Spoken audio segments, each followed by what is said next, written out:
തിരിച്ച് ബാംഗ്ലൂർ പോകുന്നതിന് മുന്നേ അമ്മയും കൂട്ടി അമ്മ വീട് വരുന്ന പോയിട്ടുണ്ടായിരുന്നു. അങ്ങനെ അവിടെ പോയിട്ട് തിരിച്ചു വരുന്ന വഴിക്കാണ് നമ്മൾ കൊട്ടിയത്തുള്ള പുല്ലിച്ചിറ പള്ളിയിൽ പെരുന്നാൾ നടക്കുകയാണെന്ന് പറഞ്ഞത്.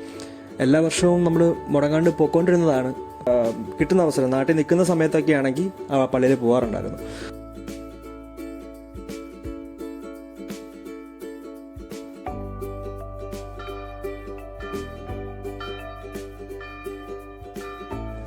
പുറത്ത് അവിടെ ഒരു സ്ഥലത്ത് മാതാവിൻ്റെ ഹിസ്റ്ററി, അവിടെ ആ ചരിത്രം എഴുതി വെച്ചിട്ടുണ്ടായിരുന്നു. അപ്പം ഞാനത് വായിച്ചപ്പോൾ എനിക്ക് മനസ്സിലായതെന്ന് വെച്ച് കഴിഞ്ഞാൽ, ഈ കാണുന്ന കായലിൽ ഒരു 500 വർഷം മുമ്പ് ഒഴുകി വന്നതായിരുന്നു, ഒരു പെട്ടി ഒഴുകി വന്നിട്ടുണ്ടായിരുന്നു.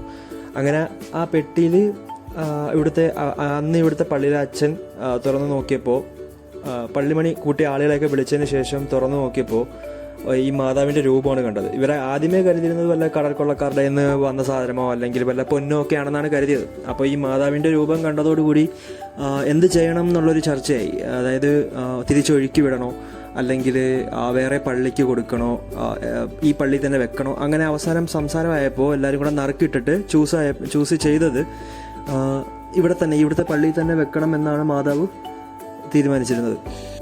അങ്ങനെ മാതാവിനെ ഇവിടെ പ്രതിഷ്ഠിക്കുകയും പള്ളി പുതുക്കി പണിയുന്ന സമയത്ത് ഈ കായലിലെ ഉപ്പുരസം മാറുകയും ചെയ്തതിന് പിന്നാലെ മാതാവിന് ശുദ്ധജല മാതാ എന്നൊരു പേര് കൂടി വരികയുണ്ടായി.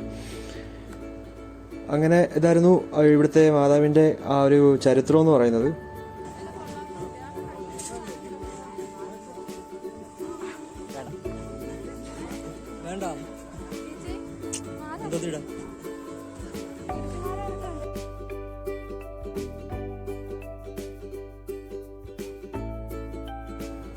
ഇനി നമുക്ക് എൻ്റെ മാതാവിലേക്ക് കടക്കാം. ശരിക്കും പറഞ്ഞാൽ ഇതുവരെ എല്ലാം ഓക്കെ ആയിരുന്നു. ഇവിടെ വന്നു, കുറച്ചേരം ഇരുന്നു, പ്രാർത്ഥിച്ചു, മെഴുകുതിരിയൊക്കെ കത്തിച്ചു. ഞങ്ങൾ പിന്നെ പുറത്തിറങ്ങിയപ്പോഴത്തേക്കും അമ്മയ്ക്കൊരു സൈഡ് വരുക എന്ന് വെച്ച് കഴിഞ്ഞാൽ മൊത്തത്തിൽ ഫുള്ള് കടകളാണ്. ഒരുപാട് കടകളെല്ലാം വന്നിട്ടുണ്ട്. പെരുന്നാളിന് പിന്നാലെ ഒരുപാട് മാലയൊക്കെ ആയിട്ടുള്ള ആയാലും അല്ലെങ്കിൽ വീട്ടാവശ്യകരണ സാധനങ്ങളുടെയൊക്കെ ആയാലും ഒരുപാട് കടകളൊക്കെ ഉണ്ടായിരുന്നു. അങ്ങനെ നേരെ കടയിൽ കയറിയിട്ട് പിന്നെ ഫുള്ള് ഷോപ്പിംഗ് ആയിരുന്നു.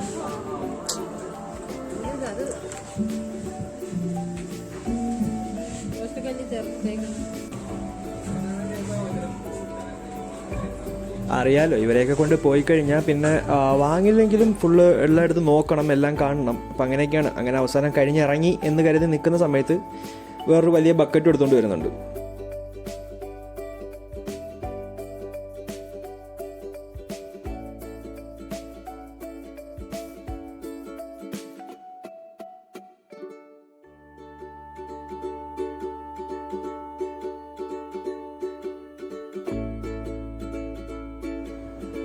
ഇതെല്ലാം വാങ്ങി എവിടെ വെച്ചോണ്ട് പോകുന്നുള്ളതാ.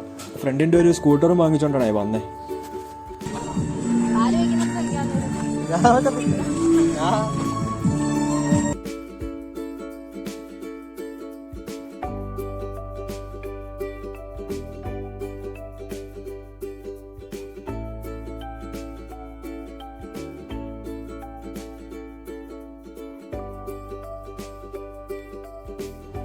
അങ്ങനെ എല്ലാ കടകളിലും കയറി എല്ലാ സാധനങ്ങളൊക്കെ നോക്കിയതിന് ശേഷം ഞങ്ങൾ ഈ സ്നാക്സ് വാങ്ങിക്കുന്ന കടയിലോട്ട് വന്നു. അവിടെ ഒരുപാട് സാധനങ്ങളുണ്ടായിരുന്നു. അപ്പോൾ എന്തെങ്കിലുമൊക്കെ വാങ്ങിക്കാമെന്ന് കരുതി.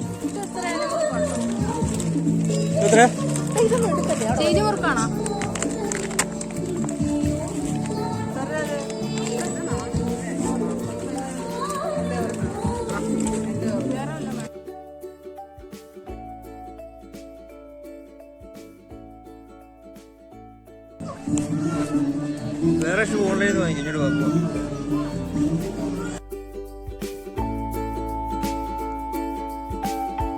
അങ്ങനെ വന്ന് കുറേ നേരം ആയതുകൊണ്ട് പിന്നെ ഞങ്ങൾ അവിടുന്ന് തിരിച്ച് പോകാൻ വേണ്ടിയിട്ടുള്ള തീരുമാനം എടുത്തു. അങ്ങനെ പിന്നെ തിരിച്ചു കടന്നു.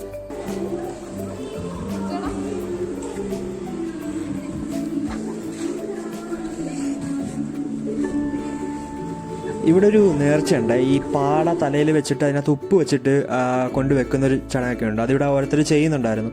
നമ്മൾ വന്നപ്പോൾ അമ്മയും ചെയ്തിട്ടുണ്ടായിരുന്നു. അപ്പോൾ എനിക്കത് വീഡിയോ എടുക്കാൻ പറ്റിയില്ല. അങ്ങനെ പിന്നീട് ഞങ്ങൾ വന്നു. വണ്ടി എടുക്കാൻ വേണ്ടിയിട്ട് ഞാൻ വെയിറ്റ് ചെയ്തപ്പോൾ അമ്മ അവിടെ വേറെ അടുത്ത് സംസാരിക്കുന്നുണ്ടായിരുന്നു. അങ്ങനെ പിന്നെ അമ്മയും കാത്ത് കുറച്ച് നേരം അവിടെ വെയിറ്റ് ചെയ്തു.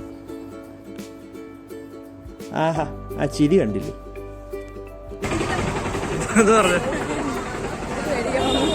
എത്ര രൂപ? 50 രൂപ മസ്റ്റെന്ന് പറഞ്ഞാൽ അപ്പോൾ നിങ്ങൾ കരുതും ഞങ്ങൾ വണ്ടി എടുത്ത് പോവുകയാണെന്ന്. അല്ല, അതേ ആ പോകുന്നതാണ് അമ്മ. എൻ്റെ അടുത്ത് പറഞ്ഞ് നീ വണ്ടി എടുത്തുകൊണ്ട് പോവാ, ഞാൻ ഇപ്പോൾ ഇതിലെ കൂടെ സൈഡിൽ കൂടെ നടന്നു വരാമെന്ന്. അവിടെ വേറെയും കടകളുണ്ടായിരുന്നു, അത് പോകുന്നുണ്ടോ. അങ്ങനെ ഓരോ കടകളിലും ചുമ്മാ കയറി നോക്കും, എന്തെങ്കിലും ആവശ്യമുള്ള സാധനങ്ങളുണ്ടെങ്കിൽ വാങ്ങിക്കും. അങ്ങനെ കയറി ഞാൻ ഇങ്ങനെ പോകും, വണ്ടി സ്റ്റോപ്പ് ചെയ്യും, വീണ്ടും വെയിറ്റ് ചെയ്യും, വീണ്ടും പോകും, സ്റ്റോപ്പ് ചെയ്യും. അതായിരുന്നു എൻ്റെ പരിപാടി. അങ്ങനെ ഏറ്റവും അവസാനം എങ്ങനെയോ പിടിച്ചു വലിച്ച് ഞങ്ങളുടെ വണ്ടിക്കകത്ത് കയറ്റി ഞങ്ങൾ പോവാം. അപ്പോൾ എല്ലാവർക്കും വീഡിയോ ഇഷ്ടപ്പെട്ടു എന്ന് കരുതുന്നു. ഇഷ്ടപ്പെട്ടെങ്കിൽ ലൈക്ക് ചെയ്യുക, സബ്സ്ക്രൈബ് ചെയ്യുക. വേറൊരു വീഡിയോയിൽ കാണാം. ബൈ. പിന്നെ ഞാൻ ഇതിൻ്റെ ഒരു നൈറ്റ് വീഡിയോ എടുത്തിട്ടുണ്ട്, അതായത് ഈ പള്ളിയുടെ കുറച്ച് വർക്കൊക്കെ ആയിട്ട്, അതും കൂടെ കണ്ടിട്ട് പോക്കോ.